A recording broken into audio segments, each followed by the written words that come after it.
আসসালামু আলাইকুম। আজকে আমরা রান্না করব রুই মাছের মাথা দিয়ে মুড়ি ঘন্ট। এই জন্য আমাদের লাগবে মুগ ডাল। মুগ ডালগুলোকে আমরা ভেজে নেব। অল্প আঁচে আমরা ডালগুলোকে ভাজব। ভাজা হয়ে গেলে আমরা এখন মুগ ডালগুলোকে পানি দিয়ে ভালো করে ধুয়ে নেব। এখন আমাদের লাগবে মাছের মাথা। মাথাগুলোতে আমরা একটু মরিচের গুঁড়ো, একটু হলুদের গুঁড়ো মেখে নেব। তারপর চুলাতে দিব একটা হাঁড়ি, সেখানে দিয়ে দিব সয়াবিন তেল। তেলটা একটু গরম হলে সেইখানে আমরা দিয়ে দিব সেই হলুদ মাখানো মাছের মাথাগুলোকে দিয়ে আমরা উল্টে পাল্টে ভালো করে মাথাগুলোকে আমরা ভেজে নেব।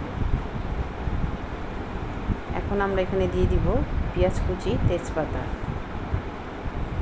এগুলোকে একটু ভালো করে ভেজে নেব।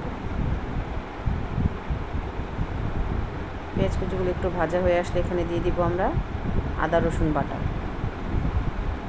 এখন দিয়ে দিব আমরা এখানে অল্প পরিমাণে পানি। পানিটা দিয়ে একটু নেড়ে চেড়ে নিব।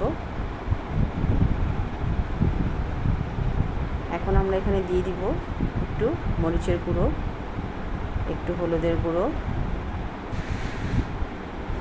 একটু ধনিয়ার গুঁড়ো।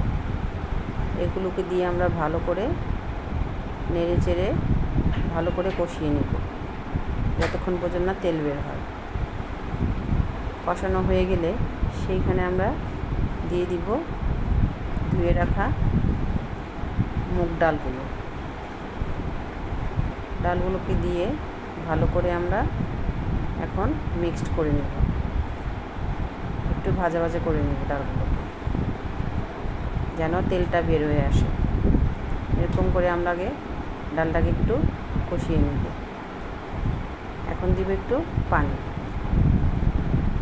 পানিটা শুকিয়ে আসলে সেইখানে আমরা দিয়ে দিব সেই ভেজে রাখা মাথাগুলোকে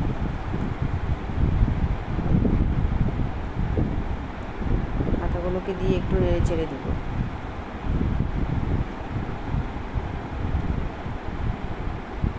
এখন আমরা এটাকে ঢেকে কিছুক্ষণ রান্না করব।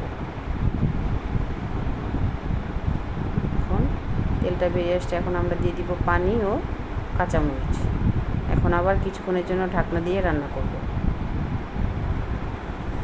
ঢাকনা উঠিয়ে এখন দেখছি আমাদের ডালটা প্রায় হয়ে গেছে। এখন আমরা দিয়ে দিব ধনেপাতা।